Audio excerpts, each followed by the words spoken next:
Yun, what's up mga kanipo. Ayan. So, today, ipapakita ko sa inyo yung mga ikakabit ko sa motor ko. Yung sinabi ko sa last video ko na gagawa ko ng separate video yung pag-i-install ng mga items na ikakabit ko sa motor ko, yung ating auxiliary light. So, ito, papakita ko sa inyo yung mga gagamitin ko at dumating na yung mga items na inaantay ko. So, nakakabit na yung PIA horn. Ayan, nakakabit na yung PIA horn ko doon sa motor ko. At papalitan ko na siya ng wiring kasi sasamahan ko na siya ngayon ng MDL. So itong MDL, ayan, ang gagamitin ko ay Firefly V2 lang. Firefly V2 lang. Hindi, Firefly V2. Ito ay mini driving light, 20 watts per bulb. Ayan, 20 watts per bulb. Ito nga pala ay padala rin ni Surfy. Ayan, thank you nga pala Surfy sa pagpapadala ng mini driving light. Pwede nyo i-check out to dyan sa description, yung link. Ayan, para kung gusto nyo mag-check out nito. Napakamura kasi nito at napakalinaw din. Ito yung gamit ko dun sa una kong motor. Hanggang ngayon ay okay pa. So, Firefly V2 from Surfy mini driving light. Yan. May fan na rin siya. Yan, napakaganda niyan. So, panama to dun sa mga lumalabas na mini driving light. Kasi yung iba, nire-rebrand lang naman nila yan. So, ito. Yan ang gagamitin natin na MDL. Tapos, yung PIA horn natin, lalagyan ko lang siya ngayon ng interrupter. Ayan. So, dumating na rin yung interrupter. Thank you rin sa nagpadala nito. Lalagay ko na rin yung link dyan sa description. Kung gusto niya ng interrupter. Ito, napakamura. 50 pesos lang. Sa ibang shop, may bibili nyo ito ng 100 pesos. Ayan. Yung PIA horn natin, syempre, original yan. May logo. Ito naman, hindi to sponsored. Binili ko to. Binili ko tong PIA horn na to. Original na PIA horn. Auto style. Lalagyan ko rin ng link yan kung gusto nyo. At ito na nga yung ating Future Eyes na auxiliary spotlight. So, hindi ko na siya unbox na gagawa ng unbox na video. Pero kung gusto nyo, meron naman ako nyan. So, ganito lang naman siya. So, meron siyang manual. Ayan, yung manual niya. Warranty card. 1 year warranty kasi to. Yan. At ulitin ko, yung nagustuhan ko nga dito ay yung kanyang wireless na switch. So, napakalinis na nung kanyang wiring kasi wala nang wired yung kanyang mga switch. At yung mga switch nga pala nito, papakita ko sa inyo mamaya, kasama yan dun sa wiring na dumating. So ito yung harness niya ng Future Eyes F150. Yan. Tapos may mga bracket na rin siya sa ilalim.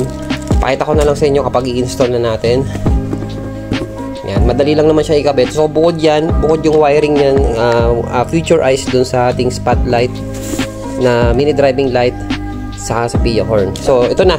Papakita ko na sa inyo yung inantay ko na item. So, ito yung galing kay Quago Moto. Unbox natin. Kasi ito, hindi ka na magagawa ng wiring. Although, madali lang naman gumawa. Pero, syempre, bibili ka pa ng mga items, bibili ka pa ng mga pyesa, ng mga wire, ng mga connector. So, meron naman nabibilhan na ngayon. Ito kay Quago Moto. So, nakaset na siya. Pipili mo na lang kung anong wiring na gusto mo. Meron dong pang horn lang, meron pang MDL. So, ang binili ko ay wiring harness ng MDL with dual horn, with stock horn, with passing light. Ayan. So, kumpleto na siya para ma-rewire natin yung ating stock horn para iisa na lang yung mga nakakabit na relay para hindi na tayo magdagdag ng relay para nakaisa na lang siya. So, papakita ko sa inyo. Ito siya. So, ito ay galing kay Ground Zero. Ayan, meron siyang warranty card. 2 modes with horn. Ayan. May warranty card siya. 3 months replacement warranty. So, ang kagandahan kasi nito, hindi ka na magre-rewire. Naka-pre-build na siya. Ayan, yung kanyang mga relay. So, pang dual horn, pang MDL. Ayan. So,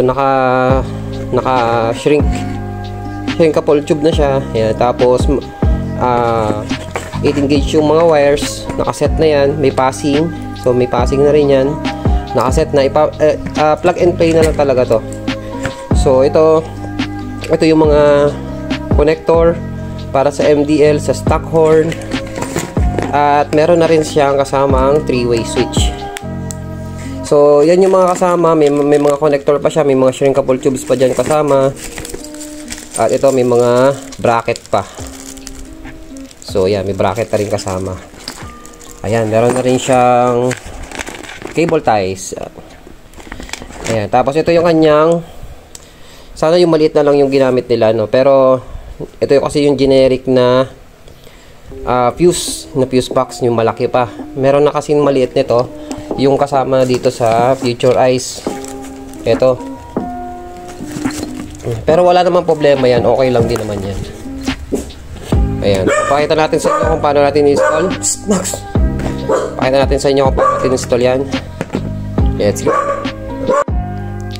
So ayan mga kanibo, ito yung mga items na i-install natin.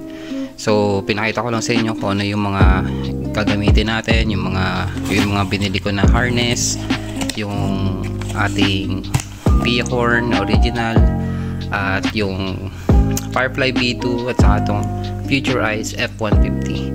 So sa next video, pakita ko sa inyo kung paano natin i-install. Basic tutorial lang, hindi naman tayo expert, pero papakita ko sa inyo kung paano ko i-install ang mga ito sa ating ADV 160. And abangan nyo sa next video. Thank you sa mga nanood, and ride safe sa lahat. Peace out.